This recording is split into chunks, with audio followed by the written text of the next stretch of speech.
सो बच्चे जब last lecture में हमने डाइकोट स्टेम का ट्रांसफर सेक्शन किया तो हमने बहुत सारी चीजें डील की उसमें बात की कि आउटर लेयर जो है वो एपिडर्मिस रहती है, उसके अंदर कॉर्टेक्स जिसमें कॉलन काइमेटिस हाइपोडर्मिस रहेगा, पेरेन्काइमेटिस कॉर्टेक्स रहेगा, उसके बाद endodermis, then further pericycle, vascular bundle, medullary ray and ultimately pith. तो मुझे ये सारी चीजें थी जिसके बाद हमने बात किया कि ये सारी चीजें जो है एक टाइम के बाद थोड़ी सी चेंज होती है, यानी कि सेकेंडरी ग्रोथ होगा प्लांट के केस में, और अल्टीमेटली सेकेंडरी ग्रोथ जो है वो वेस्कुलर टिश्यू में भी देखने को मिलेगा, मेडुलरी रे रीजन में भी देखने को मिलेगा, यानी कि वेस्कुलर बंडल डिपॉजिट होगा और अल्टीमेटली कॉर्क रीजन में भी डिपोजिशन होगी। और हम हमेशा क्या करते हैं, हमेशा रिलेट कर देते हैं कि वो जो सेकेंडरी ग्रोथ जो बाहर की तरफ हो रही है, जो प्रोटेक्टिव लेयर बना रही है, उसे हम बार्क कहते हैं, है ना। हम हमेशा यही रिलेट करते हैं, बट एक्चुअली ऐसा नहीं है। ये बार्क जो है ना, वो किस पोर्शन को कहा जाता है, जितनी भी लेयर्स कैम्बियम के बाहर होती है उसे बार्क कहा जाता है। सो उन्हीं लेयर्स के बारे में अब बात करने जा रहे हैं बच्चे। तो सेकेंडरी ग्रोथ के बाद वेस्कुलर कैम्बियम जो है उसके बाहर कौन कौन सी लेयर्स होती है, ठीक है, एक बार वो फिगर आउट करते हैं। तो बच्चे अब एक्चुअल अरेंजमेंट अगर देखा जाए, हम आउटर साइड से इनर साइड आ रहे हैं, तो आउटर साइड तो एपिडर्मिस रहेगा लेकिन ब्रोकन फॉर्म में, ठीक है। उसके बाद पूरा कॉर्क रीजन रहेगा including cork cells, cork cambium, secondary cortex, मतलब आउटर से इनर साइड आ रही बेटा, ठीक है। Secondary cortex, then primary cortex, ठीक है। प्राइमरी कॉर्टेक्स के बाद बच्चे आ जाएगा एंडोडर्मिस। एंडोडर्मिस के इनर साइड अगेन वही पेरिसाइकल। अब पेरिसाइकल के बाद अरेंजमेंट चेंज हो जाता है। पेरिसाइकल के बाद हम वेस्कुलर बंडल कंसीडर कर रहे हैं, जिसमें सबसे पहले तो प्राइमरी फ्लोएम रहेगा, और प्राइमरी फ्लोएम के बाद इनर साइड सेकेंडरी फ्लोएम है। सेकेंडरी फ्लोएम के एग्जैक्टली इनर साइड है कैम्बियम, जो कि वेस्कुलर कैम्बियम रहेगा अगेन, ठीक है। और कैम्बियम के इनर साइड है सेकेंडरी जाइलम, फिर primary xylem, and lastly we have pith, जो कि बहुत ही ज्यादा रिड्यूस रहती है। This is after secondary growth. Layers जो है अकॉर्डिंगली हमारे पास चेंज हो गई, है ना। इनिशियली जब हमने बात किया था प्राइमरी ग्रोथ के दौरान, तब लेयर्स थोड़ी सी डिफरेंट थी, यानी कि ये वाला पार्ट नहीं था, सेकेंडरी फ्लोएम कैम्बियम और सेकेंडरी जाइलम नहीं था, and then cork cambium, secondary cortex, ये पार्ट नहीं थे। लेकिन अब ये नए ऐड हुए हैं आफ्टर सेकेंडरी ग्रोथ। तो मुझे ये जो वेस्कुलर कैम्बियम है ना, वहां से लेकर यहाँ तक का जो रीजन है जो आपको दिख रहा है ना, ठीक है, यानी कि हम एक्चुअली इसको कंसीडर कर रहे हैं सेकेंडरी फ्लोएम से। तो बच्चे सेकेंडरी फ्लोएम से लेकर एपिडर्मिस तक का जो ब्रोकन एपिडर्मिस तक का रीजन है उसे बार्क कहा जाता है। दिस इज बार्क, ठीक है। तो बार्क सिर्फ इतना सा पार्ट नहीं या फिर ब्रोकन एपिडर्मिस वाला पार्ट नहीं, ये पूरा पार्ट है यहाँ तक, जिसमें कुछ पोर्शन जो है वो लिविंग टिश्यू का भी है, including cambium, including cortex region, fine. तो ये आ गई पूरी बात। लेकिन बच्चे अब वुड किसे कहते हैं, तो बार्क जो है उसके बाद हम एक दूसरा टर्म यूज करते हैं वुड। और वुड क्या है, वुड कुछ नहीं है, डिफरेंट चीज नहीं है, कोई नई चीज नहीं है जो प्लांट में ऐड होती है after secondary growth, is just a part of xylem, और यू कैन से जाइलम का अनदर नेम है, it's an another name for xylem. Secondary growth के बाद बहुत सारी और वेसल्स डिपॉजिट होती है, जो कि सॉफ्ट टिश्यू के बदले एक हार्ड अरेंजमेंट क्रिएट कर देती है प्लांट पे। तो दैट्स व्हाई हम एक डिफरेंट नेम यूज करते हैं जाइलम के साथ, दैट इज वुड। वुड जो है वो जाइलम के हार्ड टिश्यू और डेड पार्ट को डिनोट करता है। तो बार्क भी हो गया और वुड भी हो गया। लेकिन बच्चे एक चीज और है इस स्टेम में, हम स्टेम की हेल्प से एज भी डिटरमाइन कर सकते हैं ना प्लांट की। तो बच्चे Determination of age of plant. Determination of age of plant. Again, an important topic.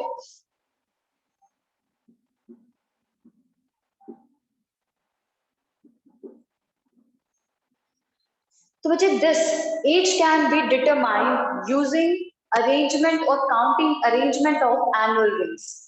So which is, this can be done by counting annual rings. क्योंकि हमने हमेशा ये चीज सुनी है कि जो स्टेम होता है, जो प्लांट का पार्ट होता है, उसमें कितनी अंदर रिंग्स इस तरीके से डार्क ब्राउनिश रिंग कितनी बन रही है, उसके बेसिस पे हम डिटरमाइन करते हैं कि प्लांट की एज क्या है। जितनी रिंग्स उतने साल पुराना ट्री होता है ना, हम यही फिगर आउट करते हैं। बट बच्चे इसमें जो एक रिंग है ना, वो बनती कैसे है? जितनी रिंग्स है याद रखेंगे उतनी ही ज्यादा एज होगी। अगर 10 रिंग्स है तो 10 साल पुराना प्लांट रहेगा, ठीक है। अब ये रिंग्स जो है वो डिनोट क्या करती है? वो डिनोट करती है जाइलम वेसल्स को बेटा। बच्चे this annual rings denotes xylem vessels. ये जाइलम वेसल्स को डिनोट करती है, ठीक है।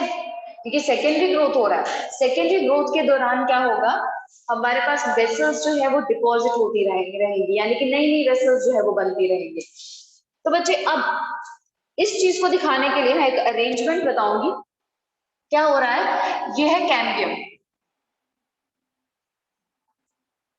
कैम्बियम में क्या होता है, मेटाजाइलम जो है वो कंटिन्यूसली फॉर्म करता जाएगा, फाइन। तो कंटिन्यूसली मेटाजाइलम फॉर्म हो रहा है। ये चीज हम पहले भी डील कर चुके हैं कि प्रोटोजाइलम जो है बेटा, तो प्रोटोजाइलम की वेसल छोटी होगी, मेटाजाइलम की वेसल लार्ज होती है। तो बच्चे स्मॉलर एंड लार्जर वेसल्स जो है वो अलग अलग रहती है, बट आपस में मेटाजाइलम कैसे फॉर्म हो रहा है उसके अकॉर्डिंगली वेसल्स का अलग अलग साइज रहेगा बेटा।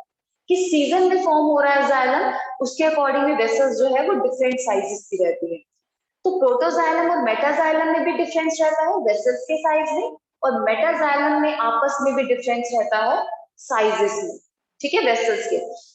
अब क्या है, हमारे पास डिफरेंट सीजन्स आते हैं जो प्लांट की ग्रोथ को या तो प्रमोट करते हैं या तो डिग्रेड करते हैं, सप्रेस करते हैं। तो अलग अलग सीजन्स की बात करती हूँ। लेट्स से अब है एक सीजन है spring season. Spring season is favourable for plant growth, right. उसके बाद आता है ऑटम सीजन। इस तरीके से ultimately spring season, autumn season, ऐसे सीजन जो है वो आते जाते हैं, ठीक है। डिफरेंट डायग्राम में दिखाऊंगी। तो स्प्रिंग सीजन में क्या हुआ, एक मेटाजाइलम फॉर्म हुआ।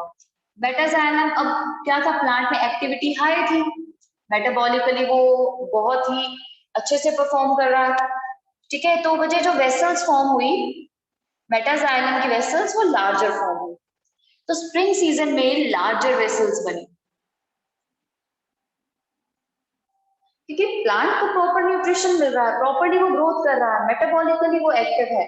तो बच्चे स्प्रिंग सीजन जो है वो फेवरेबली इन वेसल्स को फॉर्म करने में हेल्प करेगा, है ना। तो कैम्बियम जो है वो इक्वली सपोर्ट करता है वेल डेवलप्ड वेसल्स की फॉर्मेशन को इस टाइम पे। बट सेकेंडली क्या हुआ, एक साल में हमारे पास दूसरा सीजन आया, दैट इज ऑटम। ऑटम आ गया, ठीक है। अब ऑटम के दौरान क्या हुआ, स्प्रिंग सीजन में ऑलरेडी वेसल्स बनी हुई है, ठीक है, ऑलरेडी वेसल्स बनी हुई है। तो मैं इसको थोड़ा सा नीचे वाली साइड कर रही हूँ, क्योंकि प्लांट के केस में क्या रहता है, स्टेम के केस में एंडार्क कंडीशन रहती है ना, तो उसको शो करेंगे। तो क्या होगा, ये मेटाजाइलम जो पहले बना था, ठीक है, वो यहाँ पे आ गया। अब जो न्यूली फॉर्म्ड वेसल्स है वो ऊपर की तरफ आ जाएंगे, ये, ठीक है। इस तरीके से न्यूली फॉर्म्ड वेसल्स जो हैं वो ऊपर की तरफ आ गए। तो मतलब लार्जर वेसल्स ये आ गए, ऊपर ये आ गए। एंडार्क कंडीशन है, जो फर्स्ट फॉर्म जाइलम होगा हमेशा अंदर की तरफ शिफ्ट हो जाएगा। तो बच्चे क्या हुआ, this are formed in autumn, यानी कि ये ऑटम में फॉर्म हो, ठीक है। और ये वाला मेटाजाइलम जो है वो शिफ्ट हो गया नीचे की तरफ। अब बच्चे इसी तरीके से लेयर बाय लेयर जो है वो हर साल larger and smaller vessel form होगी, larger vessel in spring season and smaller vessel during autumn. तो ऑटम के दौरान जो है वो वेसल भी फॉर्म होगी। अब ये दोनों वेसल्स जो है ना, ये कंबाइनली एक रिंग की फॉर्म में दिखती है, यानी कि एक साल में दो डिफरेंट सीजन्स में वेसल्स बनती हैं, और ये वेसल्स जो है वो दिखती है एक रिंग के फॉर्म में, ठीक है। सो बच्चे एक सिंगल रिंग में ये दोनों वेसल्स हैं। अब नेक्स्ट ईयर क्या होगा, नेक्स्ट ईयर क्या होगा, एक और, अब नेक्स्ट ईयर का अगर सीक्वेंस देखें, नेक्स्ट ईयर में क्या आएगा, फिर से स्प्रिंग आएगा, सबसे पहले स्प्रिंग आएगा। अब स्प्रिंग में क्या होगा, फिर से ये लार्जर वेसल बना, अब ये वाली वेसल है स्मॉलर,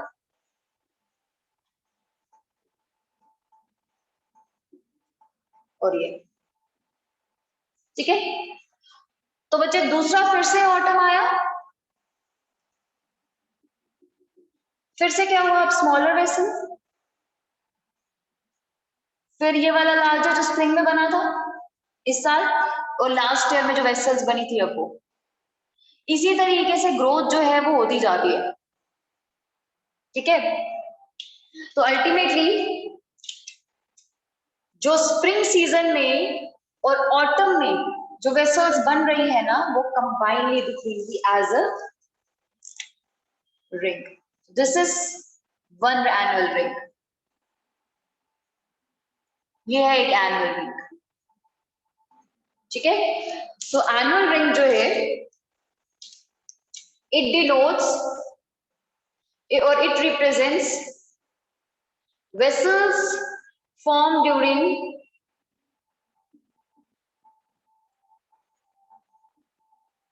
spring and autumn।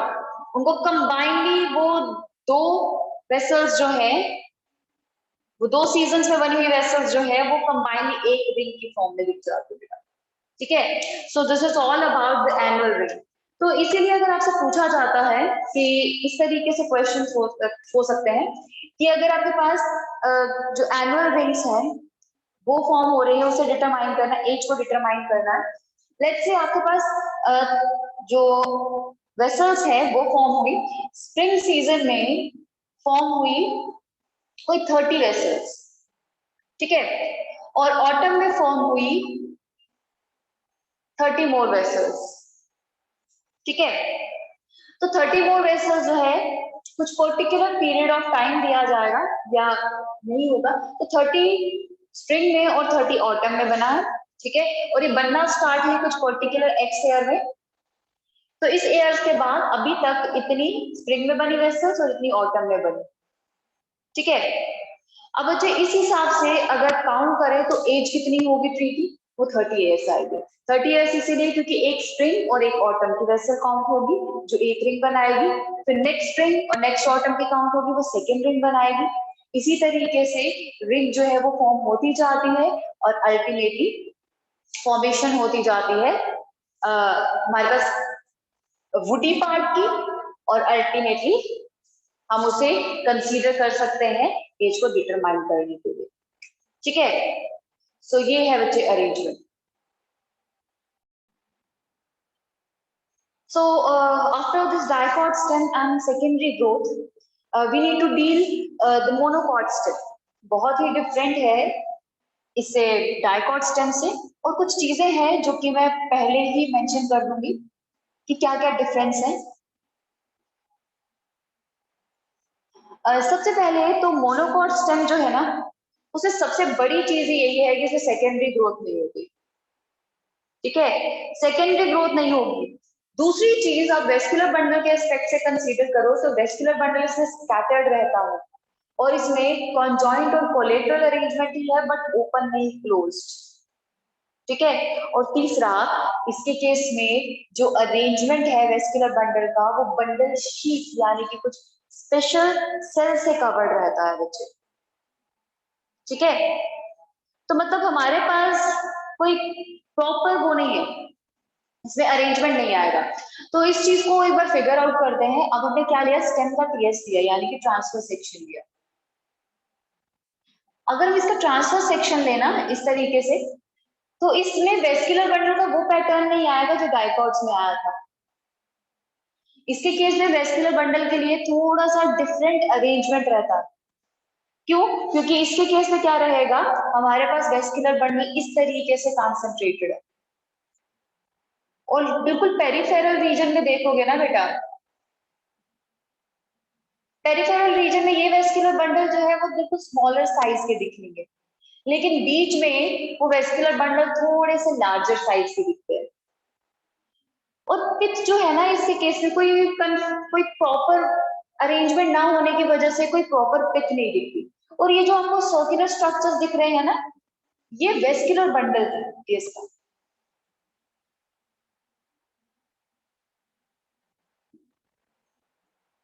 कोई सीक्वेंशियल अरेंजमेंट नहीं आएगा, कोई प्रॉपर अरेंजमेंट नहीं है। जैसे हमने एक सीक्वेंस किया पूरा डाइकॉट स्टेम में, एपिडर्मिस आया, एपिडर्मिस के बाद फर्दर वी हैव कॉर्टेक्स, जिसमें पहले हाइपोडर्मिस होगा, फिर पैरेन्काइमेटस कॉर्टेक्स होगा, then endodermis, pericycle, then medullary reflex. ऐसा कुछ भी नहीं है।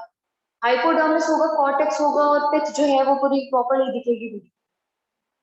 ठीक है, तो बच्चे इसमें ना कुछ पार्ट ले लेते हैं। Let's cover this particular region, ये रीजन ले रही। ठीक है, दो वेस्कुलर बंडल आ गए इसमें, एक पेरिफेरल रीजन वाला और नियरली एक जो सेंट्रल की तरफ है, लार्जर वेस्कुलर बंडल और स्मॉलर वेस्कुलर बंडल। ठीक है, इसे कंसीडर करते हैं, इसे ड्रॉ करते हैं कि ये पोर्शन जो है वो सेक्शन में कैसा दिखेगा अगर हम इसको एनलार्ज करते हैं। ठीक है, तो एक बार इसको ड्रॉ करेंगे।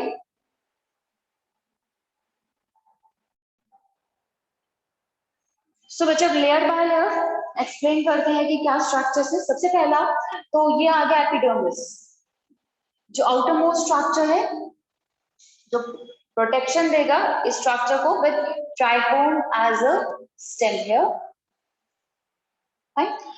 उसके अलावा एपिडर्मिस जो है it is coated by a cuticle layer, thick waxy coating secreted by epidermis itself. Now बच्चे एग्जैक्टली एपिडर्मिस के नीचे पहले भी हमने देखा था डाइकॉट के केस में वी हैव हाइपोडर्मिस, राइट? ये भी हाइपोडर्मिस है, बट वहां पे हाइपोडर्मिस कॉलन काइमेटस था, बट यहाँ पे स्क्लेरन काइमेटस कॉर्टेक्स रहेगा, हाइपोडर्मिस रहेगा, स्क्लेरन काइमेटस हाइपोडर्मिस। ठीक है, क्योंकि जब हम डाइकॉट की बात कर रहे हैं तो हमने ये भी चीज कंसीडर किया कि डाइकॉट के केस में सेकेंडरी ग्रोथ हो रहा है, वो अपनी प्रोटेक्शन को by further forming more different type of cells वो अपनी प्रोटेक्शन को एनहांस कर रहा है। बट यहाँ पे सेकेंडरी ग्रोथ नहीं होने वाला। मोनोकॉट स्टेम में कोई भी सेकेंडरी ग्रोथ होगा ही नहीं। जब सेकेंडरी ग्रोथ ही नहीं होगा तो प्रोटेक्शन को एनहांस करने के लिए कोई और सोर्स नहीं है। वो इसीलिए बेसिक लेवल पे ही अपने प्रोटेक्टिव स्ट्रक्चर्स को डेवलप करता हुआ रहता है। उसके बाद अल्टीमेटली हम अंदर की तरफ जाएंगे, यानी कि स्ट्रक्चर में अंदर की तरफ, तो बच्चे बहुत सारा पैरेन्काइमेटस ग्राउंड टिश्यू रहता है, और यहाँ पे पिथ का कोई अकाउंट नहीं है क्योंकि स्कैटर्ड वेस्कुलर बंडल रहेंगे। वेस्कुलर बंडल पूरे स्कैटर्ड है, जिसकी वजह से एक पर्टिकुलर अकाउंट नहीं है हमारे पास पिथ का। तो पैरेन्काइमेटस ग्राउंड टिश्यू, जिसे आप नियरली कॉर्टेक्स भी कह सकते हो। ठीक है, कॉर्टेक्स। ठीक है, और नेक्स्ट जैसे मैंने कहा they have scattered vascular bundle, लेकिन वेस्कुलर बंडल के स्कैटरिंग अरेंजमेंट में ही एक पैटर्न भी है बच्चे। वो पैटर्न ये कि जो पेरिफेरल साइड में वेस्कुलर बंडल होंगे ना, वो स्मॉलर होंगे साइज में, लेकिन जो इनर साइड है, कोर रीजन में है वेस्कुलर बंडल, वो थोड़े से लार्जर रहेंगे साइज में। तो बच्चे vascular bundle with peripheral one are smaller in size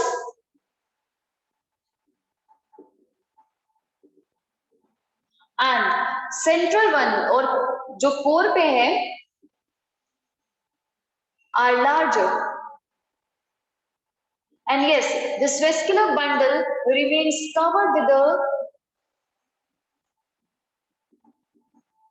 a sclerenchymatous sheath. Sclerenchymatous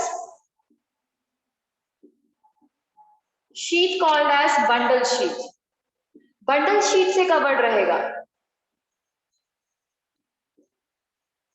ठीक है। यहाँ पे देख रहे हो, ये है वेस्कुलर बंडल, पेरिफेरल वाला साइड वाला थोड़ा सा छोटा है साइज में, और बच्चे ये जो स्ट्रक्चर इसे लाइन कर रहा है ये है बंडल शीट, ये बंडल शीट है, ठीक है। ये से सराउंड करेगी वेस्कुलर बंडल को। अब इस वेस्कुलर बंडल के अंदर we have differential arrangement of tissues, जिसमें फ्लोएम और जाइलम हम कंसीडर करते हैं। तो बच्चे अब फ्लोएम और जाइलम में जो फ्लोएम है वो आउटर साइड है, ये फ्लोएम आउटर साइड है, जैसे कि नॉर्मल कंडीशन रहता है ना, कॉन्जॉइंट में phloem outer side xylem inner side, और ये है जाइलम। जाइलम में दिस वन इज मेटाजाइलम और इनर साइड जो है वो प्रोटोजाइलम रहेगा, मेंटेनिंग द एंडार्क कंडीशन, एंडार्क कंडीशन को मेंटेन करते हैं। लेकिन इनके केस में जो वेस्कुलर टिश्यू है ना, उसके केस में एक चीज है कि जाइलम के साथ और बिल्कुल नीचे कुछ कैविटीज रिलेटेड होती है, जिसे प्रोटोजाइलम कैविटी कहा जाता है। प्रोटोजाइलम कैविटी कंटेनिंग वाटर, ये वाटर कंटेन करती है, तो वाटर कंटेनिंग कैविटीज होती है इनके वेस्कुलर बंडल में, ठीक है। तो ये है पूरा स्ट्रक्चर। और बच्चे एक चीज हमने इनिशियली ही बात की है कि इनमें फ्लोएम पैरेन्काइमा एब्सेंट रहता है, तो इस चीज को कंसिडरेशन में जरूर लेना है, फ्लोएम पैरेन्काइमा नहीं रहेगा वेस्कुलर बंडल में, ठीक है। सो ये है पूरा टिश्यू फिल्ड, एयर स्पेसिस नहीं होती बेटा यहाँ पे, वो लीफ के केस में देखेंगे, तो इसलिए हम यहाँ पे पूरा टिश्यू फिल कर रहे हैं, क्योंकि अगेन पैरेन्काइमेटस रहेगा बच्चे, ठीक है। बाकी जाइलम के साथ अपने बाकी कंपोनेंट्स तो रहेंगे ही रहेंगे, ठीक है, इसीलिए बाकी पैरेन्काइमेटस स्ट्रक्चर जो है वो उसे एनक्लोज करना। तो जैसे मैंने कहा phloem parenchyma is strictly absent.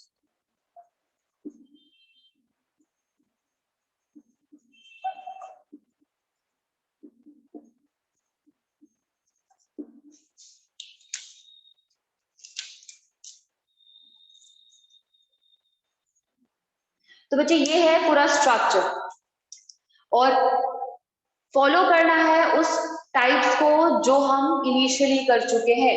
एंडार्क condition रहेगी, conjoint collateral, closed vascular bundle रहेगा, मतलब no cambium strip is there, और उसके बाद एंडार्क कंडीशन आप खुद देख रहे हो, प्रोटोजाइलम अंदर की तरफ है अरेंज, मेटाजाइलम से अंदर है, ठीक है।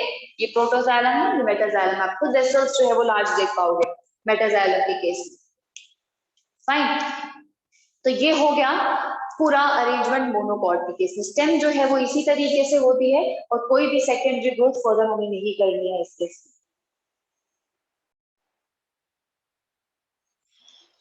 सो बच्चे नेक्स्ट एस्पेक्ट में लेने जा रही हूँ लीफ का, जिसमें हम क्या करेंगे, लीफ का ट्रांसफर सेक्शन लेंगे। तो टीएस ऑफ लीफ, और लीफ में सबसे अच्छी बात यह है कि चाहे डाइकॉट लीफ ले चाहे मोनोकॉट लीफ ले, दोनों ही केस में सेकेंडरी ग्रोथ नहीं होता है। So no secondary growth in any case, so no secondary growth in any case। तो जब सेकेंडरी ग्रोथ ही नहीं हो रही, तो मतलब जो स्ट्रक्चर है वो इनिशियली ही फॉर्म हो जाएगा जितना फॉर्म होना है। तो बच्चे सबसे पहले मैं डाइकॉट लीफ लेने जा रही हूँ, टीएस ऑफ डाइकॉट लीफ। डाइकॉटिलेडन का स्ट्रक्चर है स्टिल, याद रखना है लीफ है तो कोई सेकेंडरी ग्रोथ, ठीक है। तो डाइकॉट लीफ जो है इट्स ए डॉर्सीवेंट्रल लीफ, ये डॉर्सी वेंट्रल लीफ है, यानी कि इस तरीके से, जिसका एक सरफेस ऊपर की तरफ रहता है,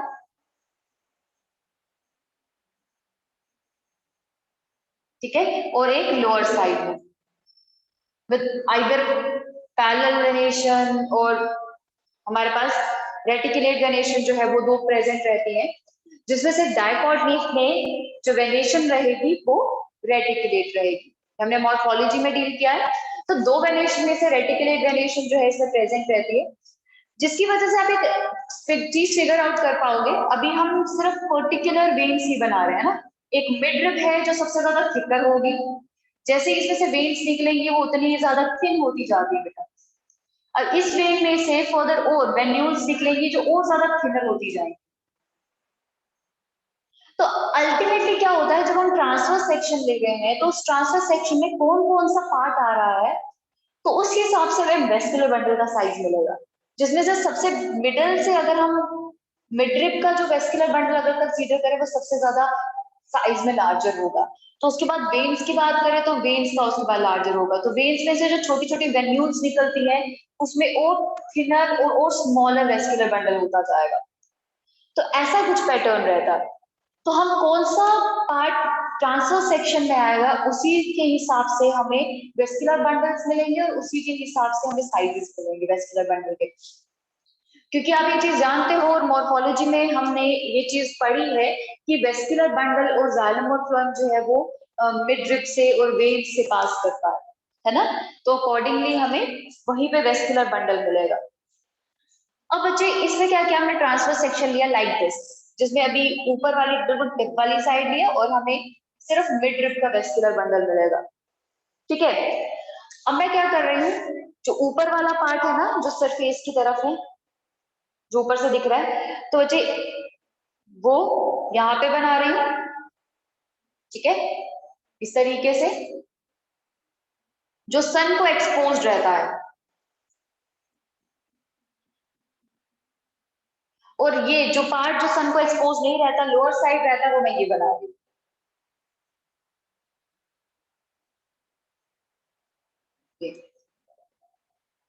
बट यहाँ पे मैं कुछ ओपनिंग्स बना रही हूँ just to show the stomatal structure, क्योंकि बच्चे स्टोमेटा जो है वो सिर्फ डॉर्सीवेंट्री लीफ में या फिर डाइकोटिलेडोनस लीफ में लोअर साइड रहता है, तो इसीलिए मैं वहीं पे स्टोमेटा दिखा रही हूँ। अपर साइड स्टोमेटा बहुत ही कम होते हैं, तो इसीलिए सिर्फ हम लोअर साइड में स्टोमेटा दिखाएंगे,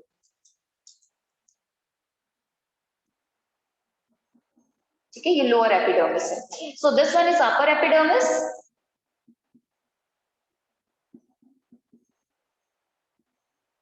and this one is lower epidermis.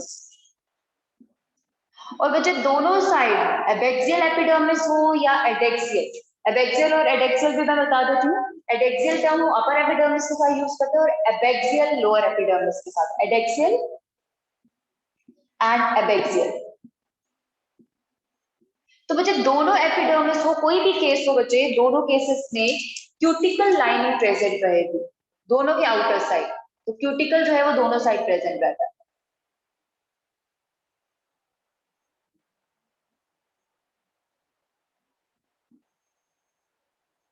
Cuticle दोनों साइड प्रेजेंट रहेगा, तो this one is cuticle at upper side and the lower side,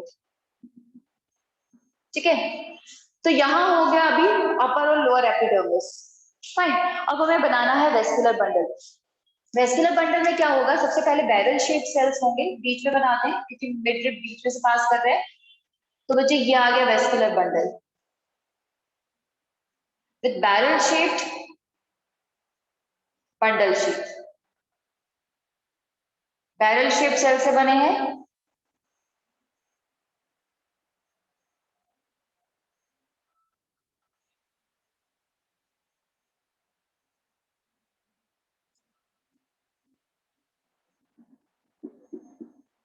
ये बैरल शेप सेल्स हैं, ये बना रहे बंडल शीट। अब इसके अंदर वेस्कुलर बंडल रहेगा। ये बंडल शीट हमने डायकॉट स्टेम के केस में नहीं दिया था, ठीक है, वहां पे ऊपर एंडोडर्मिस था, जो उसके बाद पेरिसाइकल था और अकॉर्डिंगली वेस्कुलर बंडल प्रेजेंट था। बंडल शीथ अभी हमने सिर्फ मोनोकॉट स्टेम में बात किया और सेकेंडरी हम लीफ में कंसीडर कर रहे हैं। ठीक है, अब बच्चे क्या है इसमें अरेंजमेंट, जो लोअर साइड होगा ना, सबसे पहले तो प्रोटो फ्लोएम जो है वो लोअर साइड रहेगा, यानी कि लोअर एपिडर्मिस की तरफ, ये आ गया phloem.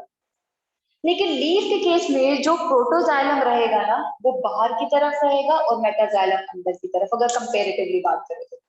So this one is protoxylem और दिस वन इज मेटाजाइलम। ठीक है, सो बंडल शीट के अंदर ऐसा अरेंजमेंट है, प्रोटोजाइलम बाहर की तरफ और मेटाजाइलम अंदर की तरफ, और फ्लोएम जो है वो एडेक्सियल एपिडर्मिस की तरफ होगा और जाइलम जो है वो एडेक्सियल एपिडर्मिस की तरफ। ठीक, सो ये मेंशन कर देती हूँ। तो जाइलम टुवर्ड्स एडेक्सियल एपिडर्मिस, यानी कि अपर एपिडर्मिस की तरफ, and phloem towards abaxial epidermis.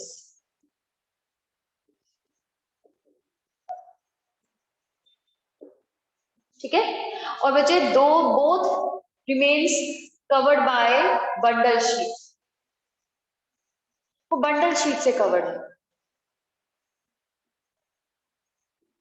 Fine, तो ये हमारे पास अंदर अरेंजमेंट है।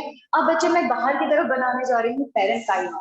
पेरेंकाइमा जो कि सराउंड करता है वेस्कुलर बंडल को, बाकी मतलब एक तरह से टिश्यू बनाएगा, ठीक है, बीच का। तो बच्चे अब आपने एक नाम सुना होगा मेसोफिल सेल्स का, मेसोफिल सेल्स बनाने जा रहे हैं हम यहाँ पर।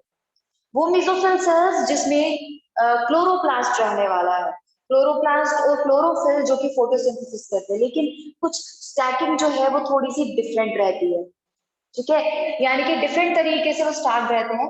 सबसे पहले ऊपर जो है हमारे पास स्टोमेटा कम होते हैं, अपर साइड ना, क्यों, ताकि ट्रांसपीरेशन जो है वो बहुत हाई ना हो, सन से एक्सपोज रहता है ना ये वाला पार्ट, अपर वाला साइड, तो सन से एक्सपोज रहता है, तो इसीलिए अपर साइड स्टोमेटा कम होते हैं। और ये पेरेंकाइमा टाइटली पैक्ड रहता है यहाँ पे अपर साइड में, to prevent further loss of water. तो बच्चे ये पेरेंकाइमा जो बिल्कुल इलोंगेटेड है और टाइटली पैक्ड है, इसे पैलिसेड पेरेंकाइमा कहा जाता है। तो palisade parenchyma towards adaxial epidermis. लेकिन जैसे जैसे आप लोअर साइड यानी कि लोअर एपिडर्मिस की तरफ देखोगे ना, हमारे पास पेरेंकाइमा जो है वो इलोंगेटेड नहीं बल्कि नॉर्मल शेप और स्ट्रक्चर का दिखेगा। ये मेसोफिल सेल्स है बेटा, पैलिसेड पेरेंकाइमा और स्पॉन्जी पेरेंकाइमा दोनों जो है बेटा ये मेसोफिल सेल्स कहे जाते हैं, क्योंकि इनमें क्लोरोप्लास्ट सेल है और बीच में मेसो मतलब इनर स्टेट और इंटरमीडिएट स्ट्रक्चर्स, और दूसरा फिल मतलब फिलिंग करना, स्टफिंग करना। तो मेसोफिल टर्म रिप्रेजेंट कर रही है खाली स्पेसेस को फिल करने वाला स्ट्रक्चर। तो ये मेसोफिल सेल्स है जो रिमेनिंग स्पेसेस को फिल कर रहा है।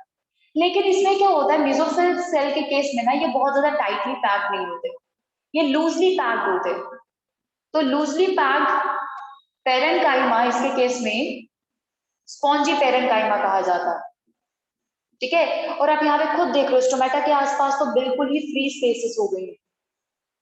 ठीक है ना, फ्री स्पेसेस हो गई है, एयर स्पेसेस क्रिएट हो गई है, ताकि ट्रांसपीरेशन एड की जा सके, ट्रांसपीरेशन और गैसेस एक्सचेंज जो है वो प्रॉपर किया जा सके। तो ये स्पॉन्जी पेरेंकाइमा है with air spaces in between, जहां जहां स्टोमेटा होगा वहां वहां स्पेसेस क्रिएट हो जाएंगे, that is air spaces, and these are guard cells. तो बच्चे हमारे पास सिर्फ दो ही स्ट्रक्चर ऐसे होते हैं, that is guard cell which are modified epidermis and mesophyll cells in the form of palisade parenchyma and spongy parenchyma. यहीं पे बच्चा क्लोरोप्लास्ट होगा और यहीं पे फोटोसिंथेसिस होगी।